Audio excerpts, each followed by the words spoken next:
Hi, I'm Chris from Human Talk Training. So in this video I'm going to teach you an exercise, the circular dumbbell swing.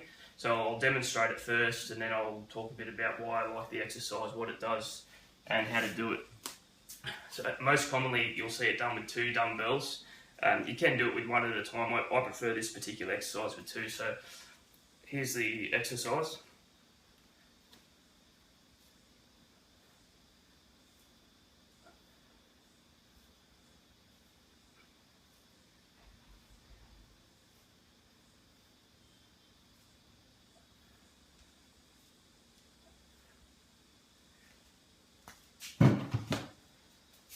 Okay, so looks pretty simple, but basically you're holding 2 dumbbells, you're pushing one across your body, letting it swing out to the other side and then pulling it back in and then repeating the same with the opposite arm.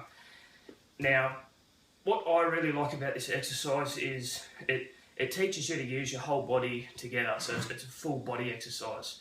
The legs aren't doing a lot, but they are involved in keeping your body stable, okay? But mainly it teaches you how to use your core muscles to rotate and propel the dumbbell where you want it to go, okay? I'm not just muscling it with my arms. Now, this is how the body works. So if I'm going to rotate to the left to pick up something or to push something, my rib cage, my spine is going to rotate, my arms are going to rotate, I'm going to get external rotation of the arms. So this exercise teaches you how to do everything together. So it's got a lot of carryover to club swinging. This is good because anyone can get their hands on dumbbells, but if you're swinging clubs, this will really teach you to use your core to propel the club. Okay, so basically to begin the exercise, your posture needs to be right first. So I'm not going to go into everything there is involved in posture. I could talk about it for hours, but just basically, if you look side on, you want everything's kind of stacked on top of each other. My head's over my rib cage is over my hips. My hips aren't coming forward, my hips aren't coming all the way back. I don't have a massive arch in my lower back. I'm not tucking under and really rounding my back. My head's not forward. Basically, just holding good posture. Okay, so if you can't get into a good position to begin with, this exercise can hurt you. So I wouldn't do it. So to begin with, so basically I'll start from the ground up. So from the feet, you want them hip to shoulder width apart. Find what's comfortable for you. Feet pointing relatively straight forward. You don't want your feet turned out a lot. For a lot of you, this will probably be hard, but you slowly want to work at getting your feet running parallel. Okay.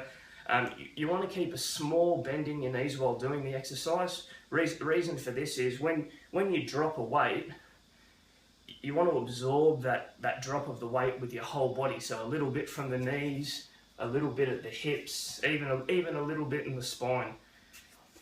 So your whole body absorbs the weight, and you're not. And if you're standing tall and you just drop a weight, it's all gonna hit you here in the neck, and that's not what you want. Okay, so coming up to the hips, just a small sit down, and then just pretend you're holding 2 dumbbells like this.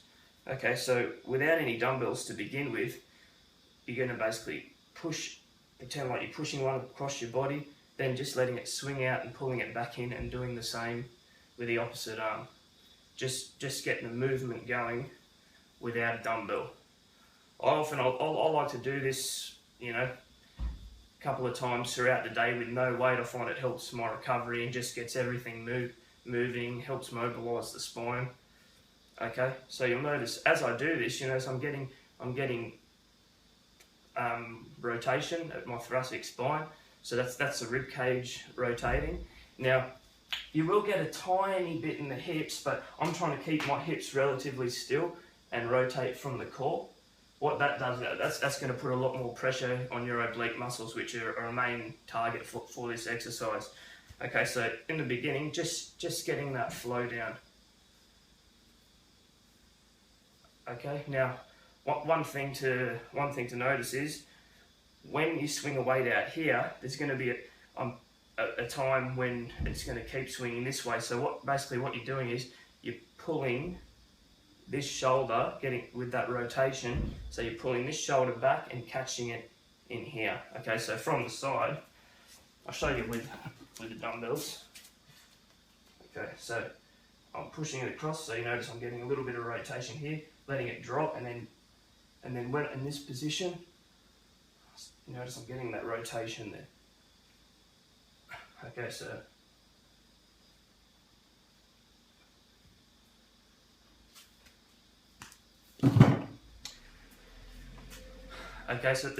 that's why I highly recommend just getting that flow going with no weight before you start. Now these dumbbells I'm using here are 6 kilos, which is pretty light for me. I can go for a long time with that. But the heavier you go, it's going to slow down your movement.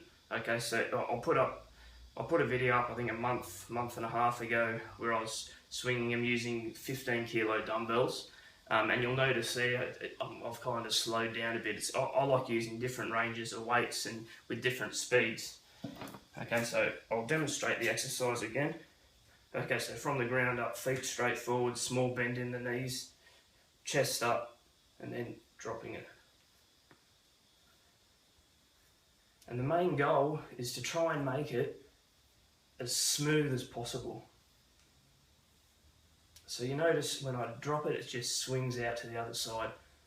Swings out and pulls in. So I'm pulling in there. Swing out and pull in. Swing out and pull in. Okay, so I'm not rotating the ribs as much as they'll rotate. It's a small amount of rotation, but it's just getting everything going together.